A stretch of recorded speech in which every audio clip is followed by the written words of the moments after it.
Hey, this is Jim Craddock. It is Sunday, November 5th. Super happy to be getting up today, seeing the world. This is my update. In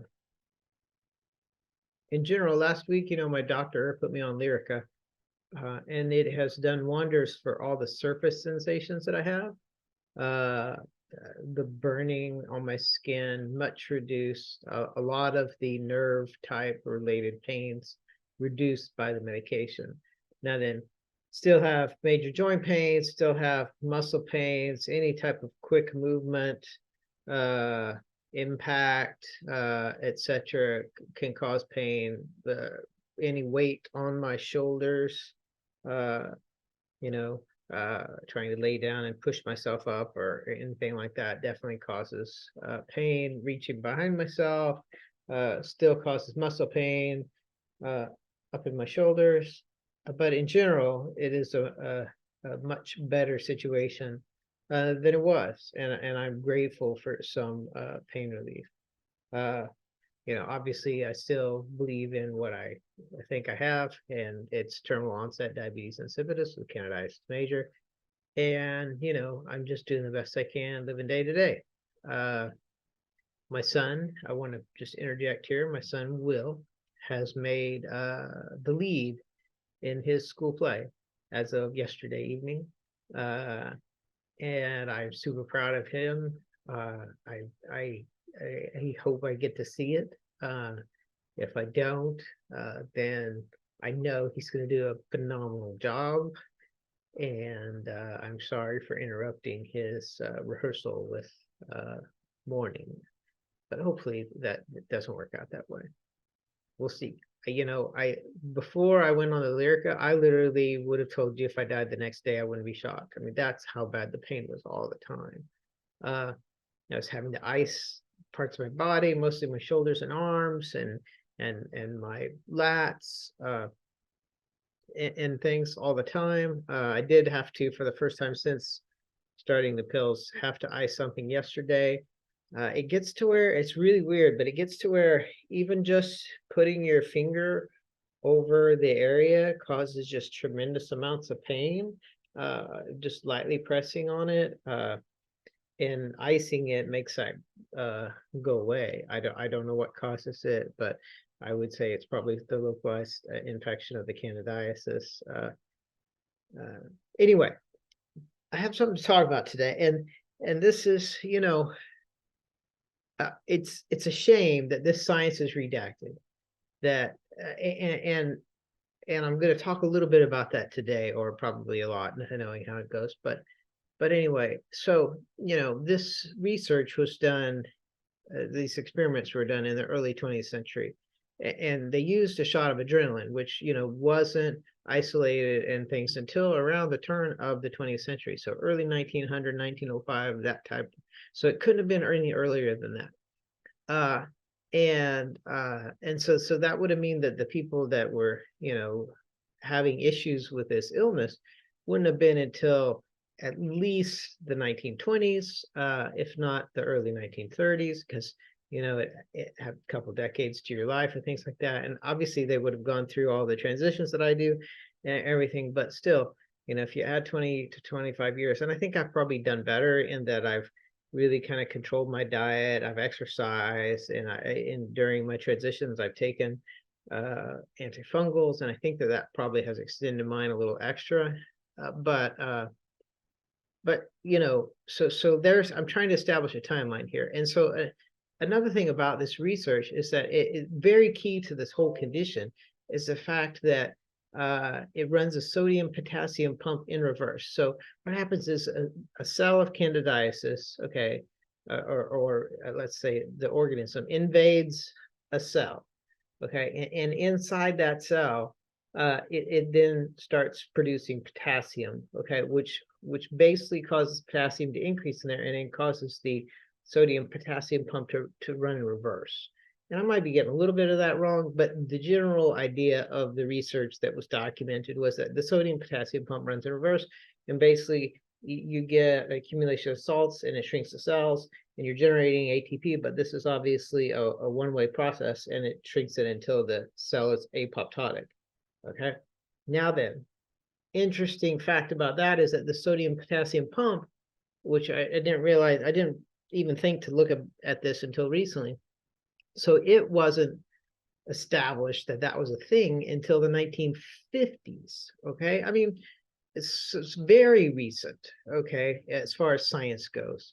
And so once again, I read this documentation in 1995 in a diagnostic manual as a case study.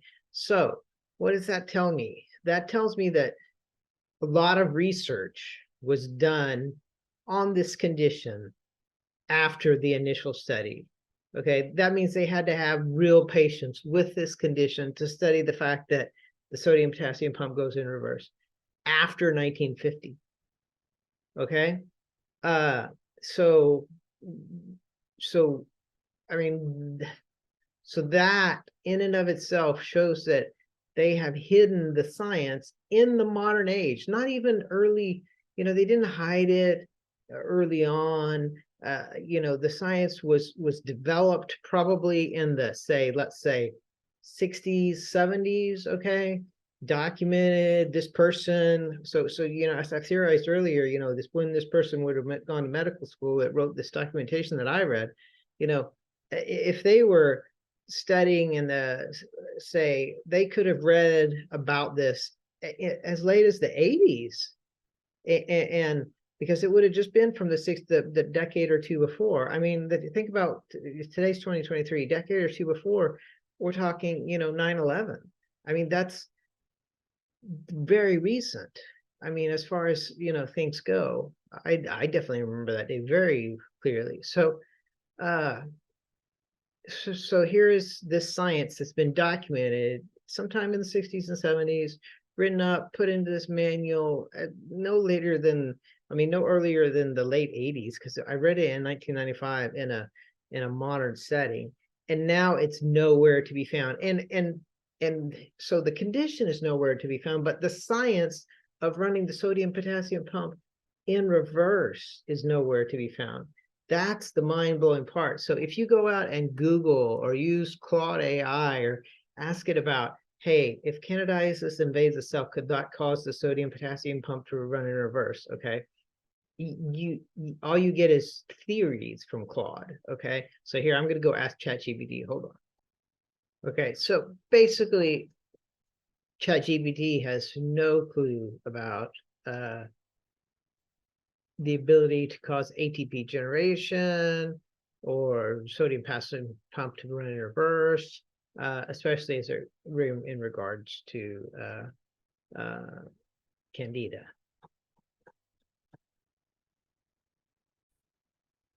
This will be the first one where I've tried to tie more than one video together. I don't know. I accidentally hit stop recording, but essentially, my concern is that this knowledge is gone, and that's not what science wants. I mean, that's not what anybody wants. Where did this knowledge go? Why isn't it out there? And ChatGPT doesn't have it. And so, I just asked ChatGPT some questions. I said, can Candida invade a cell? And basically the answer is yes. It gives me several different ways. And I said, what chemical and or biochemical processes is the Candida involved in? Well, it is inside a living cell. And it talked about metabolism, immune evasion, survival strategies, replication, and then talked about how it could cause cellular death. And I asked it how. And it said through direct damage or toxin production or induction of apoptosis. And that's exactly what I've always continued. It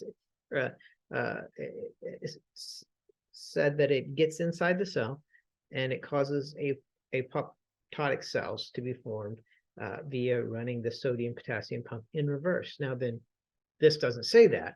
I said, so how can it induce apoptosis? And it says activation of signaling pathways, release of pro-apoptotic factors, DNA damage, immune response, fungal toxins, endoplasmic reticulum stress, and apoptotic mechanisms. And none of those are exactly what I'm looking for here, but I think we're down here at a level where it would be easy to add one more thing to this list, and that they don't understand. And anyway, so that's basically what's going on inside my muscle cells right now, is they're being used for ATP generation. And honestly, the more I move, the more ATP is generated, the more that these cells are consumed. And eventually you get to where you don't have any more ATP that can be produced. It moves on to your smooth muscles, which would be my digestive tract and my diaphragm, and does the same thing there. And at which point those muscles no longer function like the long muscles do.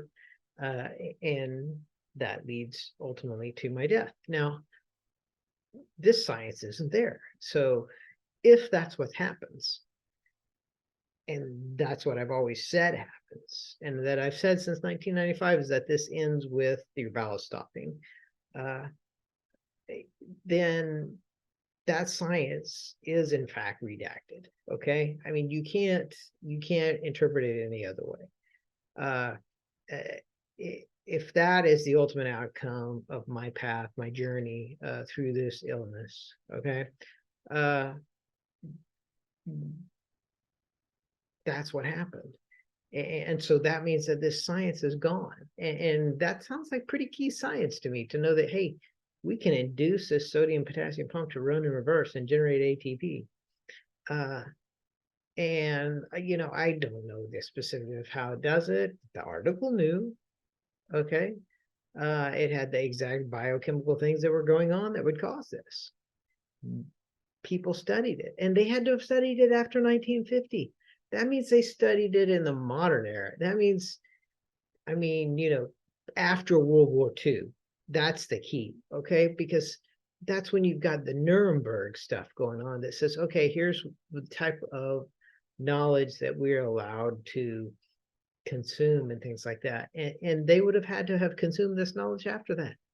So that means it was probably top secret stuff, because nobody wanted anybody to know about it, because they were doing stuff that they shouldn't be doing. And so the fact that it was in this manual and I was able to reproduce it, I mean, tinfoil hat and all, I think that there's no choice but to say that, hey, they did it, somebody did it, and they did it in modern times, and that science is lost. And here we get to that whole thing of where, if the internet and AI are going to be our compendium of knowledge, our encyclopedia of humanity, and somebody is out there making decisions on what can go in that encyclopedia and what can't go inside that encyclopedia, I think that's a bad situation. I think there needs to be a complete record of all knowledge, not a partial record.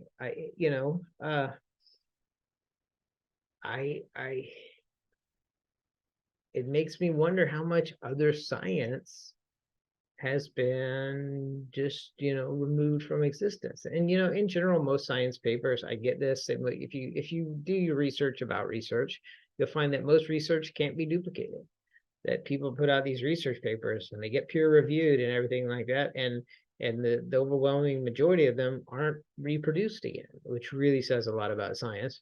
But this knowledge, obviously, hey, here you go, I reproduced it. And they reproduced it if they were studying in the 50s, because it was originally done in the early 1900s.